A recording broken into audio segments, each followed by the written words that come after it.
Welcome back to my channel. তো আজকে রং খেলা তো খেললাম, ভিডিওটা অনেকটা বড় হয়ে গেছিলো, এর জন্যে ওই ভিডিওটা ওখানে এন্ড করলাম। আর এখন থেকে আবার একটা নতুন ভিডিও শুরু করলাম। তো এখন আমরা রং টং খেলে এখন বাজে ঘড়িতে 7:30। আর এইমাত্র স্নান করে উঠলাম, আর সবাই গেছে স্নান টান করতে। আর আজকেই ওরা প্রোগ্রাম করলো যে মেলায় যাবে। তা ঠিক আছে চলো, ইচ্ছা করছে না, শরীরটা ভীষণ টায়ার্ড হয়ে গেছে সকাল থেকে, একটা না ওরকম মানে রং খেলা হলো, ঘোরা হলো, তো ইচ্ছা করছিল না যেতে। তারপর ভাবলাম যে না যাই, কারণ ওদেরকে সবসময় বললে তো ওরা যায় না, কাজের ছুটি থাকে না, বলেও থকে গেলে। যে ঘরের সামনে মেলা ছিল, বলেছিলাম নিয়েই গেল না। আর গেলাম তো মেলা উঠে গেছিলো, তারপরে যাওয়া হয়েছে। তো যখন বললো তো চলো আজকে তাহলে মেলা ঘুরেই আসি ফাঁকে। আর অন্য সময় আমি জানি আর হবে না, কাজে ওরাও ব্যস্ত হয়ে যাবে। তো এখন আমরা আবার যাবো মেলা ঘুরতে। স্নান টান করে উঠেছি, এখন ফ্রেশ হয়ে উঠলাম, রেডি হব। আর তুমিও যাও, স্নান করে নাও, তাড়াতাড়ি করো, বেরোবো যখন। 7:30 বেজেই গেছে না? কোন জায়গায় যেন মেলাটা হচ্ছে? ঘোষ ও সতী মায়ের মেলা। তো চলো যাই, রেডি হয়ে আবার ভিডিওটা কন্টিনিউ করছি। এই যে আমরা সবাই মিলে আবার বেরিয়ে পড়েছি, মেলায় যাচ্ছি এখন। হাই করো বাবা, হাই করো।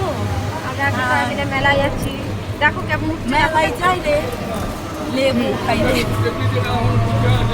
এই যে আমরা এই কদিন তোমার ইয়ে উঠিনি এখান থেকে? টোটোতে যাচ্ছি না, আমারও ওঠেনি। দেখি অনেক আমি কি বলতো ছোবা দিয়ে অনেকটা ডলেছি। এখানে হালকা হালকা আছে, তাও ডোলে অনেকটা উঠেছে। আমারও জল ছিল না, কি করবো? কোন দিক দিয়ে যায়? তো আমরা এই কজন টোটোতে, আর ওখানে ওই যে ওরা বাইকে করে আসছে দুজন।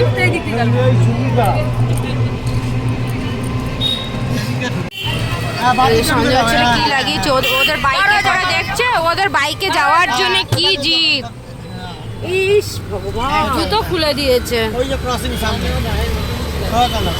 ওদের বাইকে করে যাবে বলে থেকেই বাইক দেখছে। আর অনেকক্ষণ ধরে তেজ দেখালো, চোখ মুখ করে আবার খুঁজছে। আরে তো দেখিও না, তোমাদের কাছে যাওয়ার জন্য ইয়ে করছে। ইরাম শুয়ে পড়েছে। বড় হবে যখন তখন ওরাও চেঁচাচ্ছে আমার ব্লগে দেখি, খালি চেঁচাচ্ছে। হ্যাঁ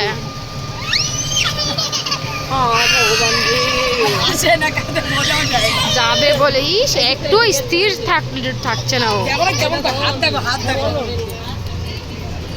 আমি এই জায়গাটা থেকে ওদেরকে বারবার বলছি দেখিও না, ওকে দেখা দিও না, আগে যাও তোমরা। তোমার ট্রেন দাঁড়িয়ে আছে তো? হ্যাঁ যাচ্ছে, ওটা যাচ্ছে।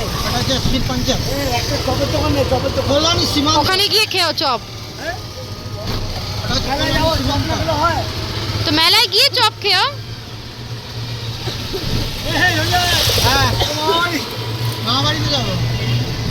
গাড়ি তো ওখানেই রাখতে পারো। তো দেখো মেলাতে চলে এসেছি, আর এই মেলার সামনে সঞ্জয়ের মামার বাড়ি আছে। তো সেখানে আমরা টোটো আর আমাদের বাইকটা ওইখানে ওর মামা বাড়িতে রেখে তারপর আমরা এই ওই ভেতর দিয়ে মেলাতে ঢুকলাম। শর্টকাটে হয়ে গেছে অনেকটা, তাহলে অনেকটা হেঁটে আসতে হতো। তো এখানে দেখো কি ভিড়, প্রচণ্ড পরিমাণে ভিড়। এখানে কীর্তন হচ্ছিলো না বাউল গান হচ্ছিলো, যাই হোক। তো এত লোক গিজগুজ করছে, এই জায়গা না প্রত্যেকটা জায়গা। মেলাটা তো অনেকটা বড় এরিয়া জুড়ে মেলাটা হয়, আর ভীষণ ভিড় ছিল। এমনকি একবার তো সঞ্জয়ের বউ, দুর্গাদি আর গোকুলদা এরা সব হারিয়ে গেছে। এরা তিনজন আলাদা জায়গা হয়ে গেছে, আমি, সঞ্জয়, আমার বর, আমরা তিনজন আলাদা জায়গা হয়ে গেছিলাম। মানে কেউ নাকি একবার করে হারাচ্ছিল, এরকম হচ্ছিল। তো এইটাতেই আমাদের অনেকটা সময় চলে গেছে। তারপরে গেলাম পুজো দিতে আমরা।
কিছু ভাবলাম খাবো, তো একসাথে না হলে তো খেতেও পারছি না। আপনাকে খোঁজ করছে রাজকুমার রায়। তো এখানে দাঁড়িয়ে ওয়েট করছি ওদের জন্য, দেখি কোথা থেকে আসে। ফোন করা হয়েছে কিন্তু এত ভিড়, মেলাতে এত ভিড়, কে কোথায় রয়েছে 2-3 বার করে হারিয়ে যাচ্ছে। একবার হারাচ্ছে তো একবার হারাচ্ছে, কিন্তু এত তো ভিড় হয়। এবার আগেও তো এসেছিলাম, একবার দোল খেলে আমরা এসেছিলাম। সুজিত রায়, আমি এসেছি প্রসেনজিৎ, ওদের সাথে এসেছিলাম, ফাঁকা ছিল। আপনাকে খোঁজ করছে। তো এখানে সবাই একসাথে হলাম, মানে যে যার মতন হারিয়ে গেছিলাম। তো সবাই একসাথে হওয়ার পর তো যেহেতু সবার একটু খিদে পেয়েছে, তো এখানে খেতে এসেছি। এটা জানি না, দেখো এটার নাম আমি জানি না, এত বড় কচুরির মতন, এর মধ্যে তরকারি দিয়েছে। তোমাদের দাদাভাই আর গোকুলদা এটা অর্ডার করেছে, আর সঞ্জয়, আমি, সঞ্জয়ের বউ আর সঞ্জয়ের ভাগনা আর আমরা মোগলাই অর্ডার করেছিলাম। তো আমরা এটা খেলাম। আর ওখানে গোকুলদার বউ দুর্গাদি কিছুই খেলো না। কত বললাম কিছু তো অর্ডার করো, অ্যাকচুয়ালি কিছু তো খাও আমাদের সাথে, না কিছুই খাবে না উনি, বাইরে কিছুই খাবে না। তো আর কী করা যাবে, সবাই আমরা খাচ্ছি, উনি একাই খাচ্ছে না, খারাপ লাগে না? তো যাই হোক, কিছু করার নেই, উনি খাবেই না কোনো মতেই, অনেক জোর করা হয়েছিল। তারপর এখানে এসেছি একটু জিলেপি নেব, তো বাড়ির জন্য ভাবলাম কি নিয়ে যাব, আর মেলায় তো ঠিক মতন কিছু কেনাকাটা করতেই পারলাম না। তো ভাবলাম যে চলো এখান থেকে জিলেপিটা নিই। আর আজকে না আমার শাশুড়ি, দাদা, হ্যাপি, সানি, রনি ওদেরকে নিয়ে মেলায় এসছে। তো ওরা জানি না, ওরা অনেক আগে এসছে। আমরা যখন 7:30টার সময় বাড়িতে ফিরছিলাম তখন বৌদি বললো যে ওরা মেলায় গেছে নাকি। তো এতক্ষণে হয়তো ওরা মেলা থেকে বাড়ি চলেও গেছে। আমাদের বাড়ি যেতে যেতে রাত 11টা বেজে গেছিলো। আর এখানে দেখো দেখছি কাঠের সব ফার্নিচারও বিক্রি হচ্ছিলো, বেশ ডিজাইনগুলো খুব সুন্দর সুন্দর ছিল। আর পাশেই বাউল গান চলছে। চলে এসেছি যে যেখানে সঞ্জয়ের মামাদের বাড়িতে এই বাইকটার গাড়িটা রাখা ছিল। আর এখানে দেখো সবাই শুয়ে রয়েছে, এখানে এরকম সবাই এসে শোয়, মানে যারা দূর থেকে আসে এই সতীমার মেলা দেখতে, তারা এরকম যাদের এখানে ঘর থাকে সেখানে একটু ভাড়া টাড়া দেয়। খাওয়া দাওয়ার ব্যবস্থায় ওরাই করে দেয়, এখানে শোয়, মশারি টাঙিয়ে শুয়েছে। দেখো এটা সঞ্জয়ের মামার বাড়ি। তো এই যে আমরা এখন নজরদাদার দোকানে এসেছি, আবার আইসক্রিম দিয়েছে আমাদের। খাও আইসক্রিম খাও। কি হলো?